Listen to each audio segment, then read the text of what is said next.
July 28 ഞായറാഴ്ച. യോഹന്നാൻ 6 മുതൽ 15 വരെ വാക്യങ്ങൾ. മഹാത്മാഗാന്ധി ഒരിക്കൽ പറഞ്ഞു, വിശക്കുന്നവർക്ക് ദൈവം അപ്പമായി മാത്രമേ പ്രത്യക്ഷപ്പെടൂ. മറ്റൊരവസരത്തിൽ അദ്ദേഹം പറഞ്ഞു, ലോകത്തിന് എല്ലാവരുടെയും ആവശ്യങ്ങൾക്ക് മതിയാകുവോളം സാധനങ്ങളുണ്ട്, എന്നാൽ എല്ലാവരുടെയും അത്യാഗ്രഹത്തിന് അവ പര്യാപ്തമല്ല. ഇന്നത്തെ സുവിശേഷ ഭാഗത്ത് യേശു 5000-ലധികം ആളുകൾക്ക് 5 അപ്പവും 2 മീനും കൊണ്ട് ഭക്ഷണം നൽകുന്നത് കാണാം. നല്ല ഇടയൻ എന്ന നിലയിൽ തൻ്റെ ശ്രോതാക്കൾ പട്ടിണി കിടക്കുന്നത് യേശു ഇഷ്ടപ്പെട്ടില്ല. അതുകൊണ്ട് അവൻ തൻ്റെ അപ്പോസ്തലന്മാരോട് പോയി ജനക്കൂട്ടത്തിന് എന്തെങ്കിലും വാങ്ങാൻ ആവശ്യപ്പെട്ടു.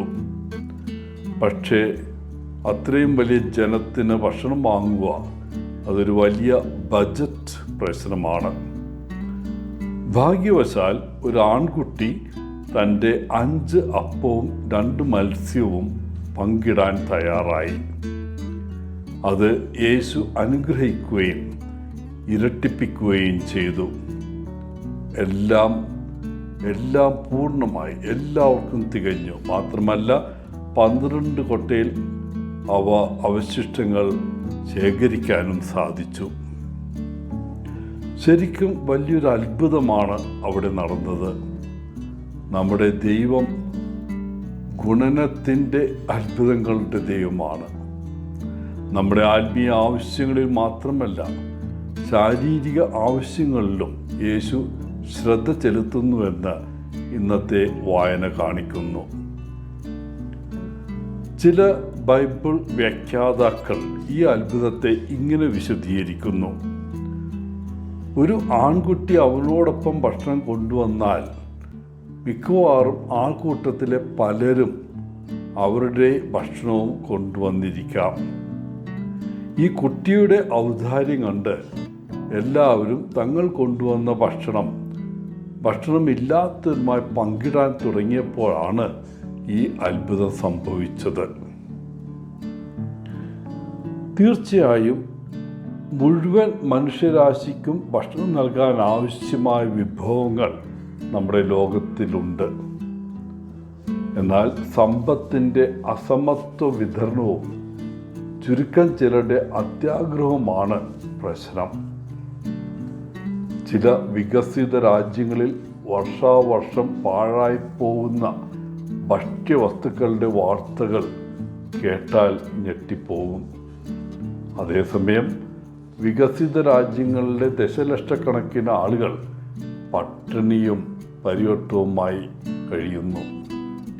വ്യക്തമായും ഈ പ്രശ്നം പരിഹരിക്കാൻ കഴിയുന്ന സംവിധാനങ്ങളുടെ അഭാവമുണ്ട്.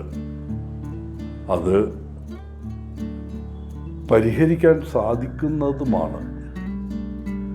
വ്യക്തിപരമായി ആവശ്യക്കാരോട് നമ്മൾ ഇടപെടുന്ന വിധത്തിൽ ഒരുപാട് നമ്മൾ പുരോഗമിക്കേണ്ടതുണ്ട്. നമുക്ക് നമ്മുടെ ഹൃദയങ്ങളിലേക്ക് നോക്കാം. നമ്മുടെ സ്വത്തുക്കൾ യഥാർത്ഥത്തിൽ നമുക്ക് വേണ്ടി മാത്രമുള്ളതല്ല എന്നും അവ പങ്കിടാനുള്ളതാണെന്നും മനസ്സിലാക്കാം.